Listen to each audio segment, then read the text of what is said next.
We are finally nearing the end here, and the Cleric has just been revealed, and like most people probably expected, many of the changes to the class have been modest. That isn't to say that there haven't been any big changes, but most of what we saw I would classify in the realm of tweaks and improvements. The class was already in a very good spot, and the Cleric has always been extremely popular among players, and it looks like the most recent update has pushed the class over the top into being a great combination of fun and powerful.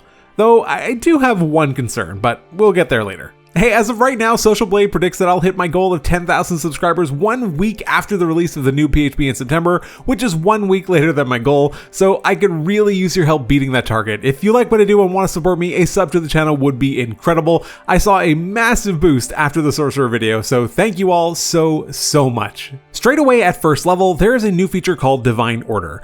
This is very similar to the Druid's new Primal Order feature. Divine Order gives you two choices: Protector, which grants proficiency with martial weapons and heavy armor, or Thaumaturge, which provides an extra cantrip and allows you to add your wisdom modifier to intelligence, arcana, or religion checks. I think that both of these options are good. There's nothing earth-shattering happening here, but these are nice bits of additional customization that are very welcome to the class. What's particularly nice about it is that these kinds of bonuses were typically gated behind specific subclasses in 2014. For example, the 2014 War Domain essentially granted you the effect of what is now Protector in that it gave you proficiency with martial weapons and heavy armor. So what this means now is that since the choices have been brought forward into the main class, you no longer need to tie your desire for something like martial weapon proficiency to a specific subclass. It also grants the subclasses the freedom to be played in a potentially different way than they were previously. This is a great design move. Next, at second level, Clerics still receive their Channel Divinity, though some big changes have been made here. Firstly, there's a new option, Divine Spark. Divine Spark allows you to use your action to channel energy toward a creature within 30 feet of yourself. You roll 1d8 plus your wisdom modifier and heal the creature for that much health. Or you can instead force that creature to make a Constitution saving throw, taking the same amount of damage on a failed save or half as much on a successful one. The feature now also scales at certain level breakpoints. This is very similar to what we saw in UA 6, although it didn't have the scaling option then. I really like this new feature. It essentially is always usable and allows you to get some degree of value out of it in basically any situation, which is a far cry from many of the 2014 Channel Divinity options. Also, for Turn Undead, it's received what mostly amounts to a quality of life improvement, but a good one nevertheless. The feature largely functions the same way, though it now gives both the frightened and the incapacitated conditions. This is nice since now it doesn't force the creature to use the dash action to run incredibly far away. It still uses its movement to go away, but now at least it isn't Usain bolting away from you. Maybe there were some specific scenarios where you did want them to, but I think on balance, this is an improvement. At 5th level, Destroy Undead has been removed, and I'm kinda here for it. Don't get me wrong, I always loved the feature when it worked, but it was incredibly unreliable, and was often predicated on a player having meta knowledge of a creature's challenge rating, which, to me at least, isn't an element of design that should be emphasized, so I'm really glad that they pivoted. The replacement for Destroy Undead, now Sear Undead, allows you, when you use your Turn Undead, just as before, to instead just deal damage to all undead that fail their saving throw, equal to a number of d8s equal to your wisdom modifier. What this essentially means is that more than likely that the feature will still destroy just about any creature of CR 1/2 or lower. I did a quick check through D&D Beyond, and the vast majority of creatures in that CR range have hit points in the low to mid-teens. So even with a +3 wisdom modifier, you'll still probably get close to one-shotting most, if not all of them. The exception being the Yellow Musk Zombie from Tomb of Annihilation, that's got 33 hit points, but I mean, at least you're still getting damage on it. And the upside is before the feature just failed to work if the monster's CR was too high, and now at least it's still dealing damage to it. So while yes, there are some niche scenarios where it might have been worse than the 2014 version, on average, this is probably going to be better. Also, it certainly wasn't all that common for a group of 5th through 7th level adventurers to be going up against CR 1/2 or lower creatures anyway, so the whole discussion is largely moot. At 7th level, there isn't so much a new feature as a new integration of a combination of subclass features and the Blessed Strikes feature from Tasha's Cauldron of Everything. The new Blessed Strikes is kind of like Divine Order in that it gives you some additional choice and flexibility in how you want to build out your cleric, but lets that decision be made within the main class rather than the subclass. Again, I like this design choice. The options are Divine Strike, which lets you once per turn when you hit a creature with a weapon attack to deal an extra 1d8 necrotic or radiant damage. Or you can choose Potent Spellcasting, which lets you add your Wisdom modifier to the damage of any cleric cantrip. They also clarified that if you are using one of the other cleric domains that does not appear in the 2024 Player's Handbook, that when you get the feature, you choose which one you want to take. Next, at 10th level comes the classic Divine Intervention, but this is where the concern that I had from earlier rears its head. I'll first say that I love the flavor of the old Divine Intervention. Communing with your god to create some incredibly holy power is such fantastic imagery. The thing is though, for as much as I always enjoyed it, I do also recognize that it had some mechanical constraints on both the player and the DM. Firstly, it was gated behind a very low percentage chance to succeed, which makes it difficult to use, but then even when it did work, what exactly happened wasn't necessarily up to you, at least depending on how you ran it at your table, which is also kind of part of the problem. This creates some challenges with the functionality of such an iconic and powerful ability. Also, as an aside, the cleric in my campaign has successfully used Divine Intervention all 3 times that he's attempted to use it, which is absolutely hilarious. But that also brings up another point. If the feature works,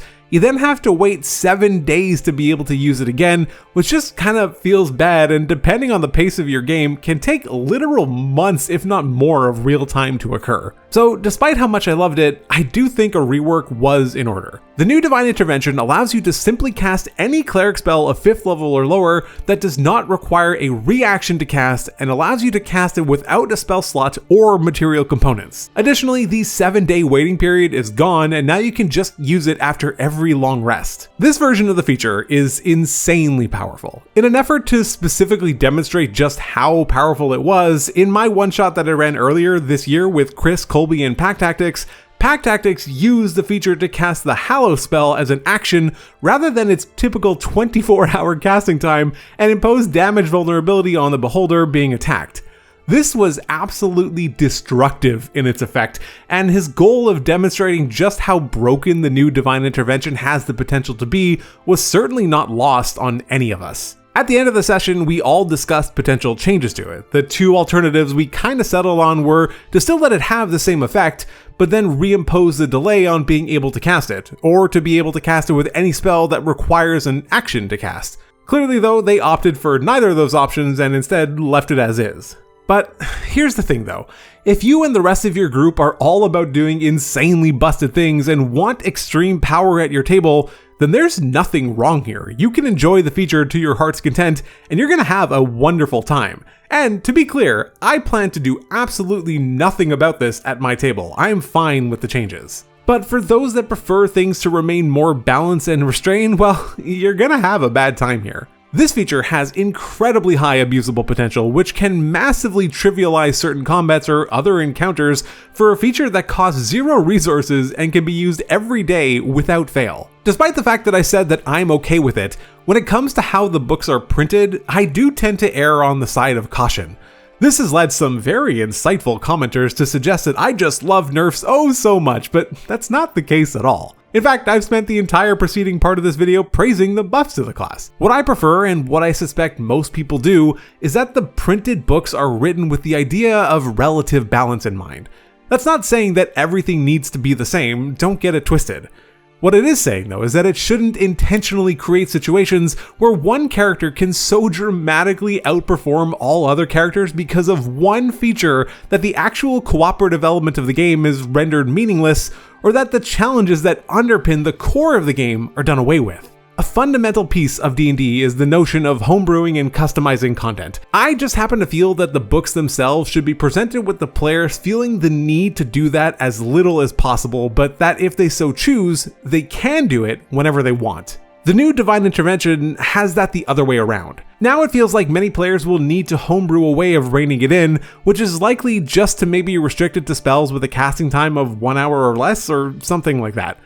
Jeremy Crawford mentioned that the big reason the feature works the way that it does now is because they wanted you to be able to use it with Raise Dead, and it kind of feels like they chose that at the expense of the table to some degree at least. In reality though, many players might not even be aware of how game-breaking it is, and then it doesn't matter. Or if they are, it's probably best to ensure that you discuss it with your DM and your group to make sure that just everyone's on the same page about what's possible with the new feature. If you're okay with it, please go for it, have a blast. Alright though, let's move on. At 14th level comes Improved Blessed Strikes, which improves the feature you chose at 7th level. You can either increase the damage of your Divine Strike to 2d8, or if you chose Potent Spellcasting, when you deal damage with a Cleric cantrip, you can grant temporary hit points equal to twice your Wisdom modifier to yourself, or to a creature within 60 feet of you. And finally, at 20th level, you still get Greater Divine Intervention, which now lets you cast the Wish spell. We know that Wish did get some modifications, but none of them have truly been revealed in any detail as of yet. The only thing that we learned about the feature though, is that if you did cast Wish with it, you can't use it for 2d4 days. Overall, I think the Cleric has received some very nice improvements. Like many of the other classes, it just feels better packaged than it previously was, and is definitely more powerful than its predecessor too. I think Divine Intervention has the potential to be an issue depending on how things play out at your table, but otherwise, I love what they've done with the class. On to the subclasses. First up is the Life Domain, which receives some very minor changes from what was revealed. Essentially, all we learned is that Aid has been added to the spell list, and the restriction that Preserve Life had on it that prevented it from healing undead or constructs has been removed, which, while it was flavorful, had the potential to be annoying to friendly undead or constructs. At the same time that they mentioned this, they also revealed that the team is exploring ways of having healing magic damage undead creatures if the caster so chooses, which is another nice touch and an element of the game's past being brought forward. Not too many details were shed on it, other than the fact that it's something that's likely to be tied to specific creatures, rather than just something that is broadly applicable, but that we'll have to wait until the monster manual comes out before we see how it works. Next is the Light Domain, which receives some light tweaks. Firstly, See Invisibility has been added to the domain spell list, which we also saw in the playtest. Next, Warding Flare, which now arrives at 3rd level, can be used on both yourself and an ally, rather than having to wait until 6th level for that to scale up. This is a great change and I'm happy to see it. Additionally, Improved Warding Flare at 6th level now grants temporary hit points to an ally when you use Warding Flare to protect them. Both of these changes feel very solid to me. Lastly, the 17th level capstone, Corona of Light, has been slightly improved in that it now also imposes disadvantage on the save from your Radiance of the Dawn feature, which is cool since it creates a bit of internal synergy that isn't completely wasted even if you don't use the feature. This is a slight improvement, but also a very welcome one. Next is the Trickery Domain, which received by far the most changes in the playtest, and it looks like it's the case for the final release too. Firstly, the domain spell list has been updated and replaced Mirror Image with Invisibility. At 3rd level, Blessing of the Trickster now allows you to choose yourself or an ally to give advantage on dexterity stealth checks, and this bonus can now last until the end of a long rest. This is a great functional update to see. Next, and much more significantly, and also at 3rd level, Invoke Duplicity has received a major improvement. Now you can activate the feature as a bonus action rather than an action, but you also no longer need to maintain concentration on it, which is absolutely massive, as this now allows much more flexibility to cast other spells, but also the power of keeping your duplicate alive for longer. And at 6th level, a new unnamed feature also allows you to swap places with your illusion when you take the bonus action to create it. This did actually appear at 3rd level in the UA, but has been bumped back to 6th level here. Finally, the 17th level feature, Improved Duplicity, now creates only 1 duplicate instead of 4. However, the duplicate now grants you and your allies when they attack a creature within 5 feet of it, and additionally, when you dismiss the duplicate, you can heal a creature within 5 feet of it for an amount of hit points equal to your Cleric level. The Trickery Domain Cleric was definitely the subclass that saw the most updates, and it's always been a very fun one to play, and I think that all the changes here add up to something that will just be more cohesive and lean into the aesthetics of the class just that much more. And finally, the last subclass is the War Domain. At 3rd level, your War Priest ability has changed slightly. It now allows you, when you take the attack action, to make an unarmed strike as a bonus action rather than just a weapon attack. This is nice to see as it helps support additional styles of play, but doesn't necessarily change all that much. Additionally though, you now regain all uses of War Priest after a short or long rest, which means that you will more than likely be getting a ton more mileage out of this feature. Next, at 3rd level, Guided Strike still has the same base functionality in that it grants you a +10 to an attack roll, but now, rather than having to wait until 6th level to get this benefit, you can now use it on your allies right away at 3rd level. This is an awesome update to a very fun feature. I'm very happy to see this. At 6th level, War God's Blessing has completely changed and now allows you to use your Channel Divinity to cast either Shield of Faith or Spiritual Weapon, and additionally, it allows you to do so without requiring concentration on either spell. This also reveals that the playtest version of Spiritual Weapon that required concentration has stuck around to the final version. As far as the feature, I think this is cool and fun and helps differentiate the War Cleric a bit more and provides some greater dimensionality to the subclass that it didn't have that much of before. As for Spiritual Weapon requiring concentration, I'm more mixed. Yeah, basically every cleric picked it before, but I also don't feel as though the spell was so dominant that it needed to get this treatment. My gut says it was unnecessary, but I'm curious what everyone else thinks. And lastly, the 17th level feature, Avatar of Battle, grants resistance to bludgeoning, piercing, and slashing damage, and has removed the requirement of it being from a non-magical source. Once again, further evidence that the entire concept of that has been removed from the game. Overall, though we didn't see all that many changes to the cleric, I think the changes that were made are very impactful and will help deliver on the class fantasy far more than before. They've truly leaned into the notion that the cleric supports their allies, whether that comes from healing or otherwise, and they've done so in a way that feels thematic, powerful, and fun, and I'm not sure what else you can ask for. I do have some reservations about Divine Intervention, but as long as no one plans to abuse it, it doesn't have to be that big of a deal. Thank you so much for taking the time to watch this video. Consider subscribing to help me reach that goal of 10K by the time that the new PHP comes out in September. Check out some of my other D&D videos, but otherwise, take care.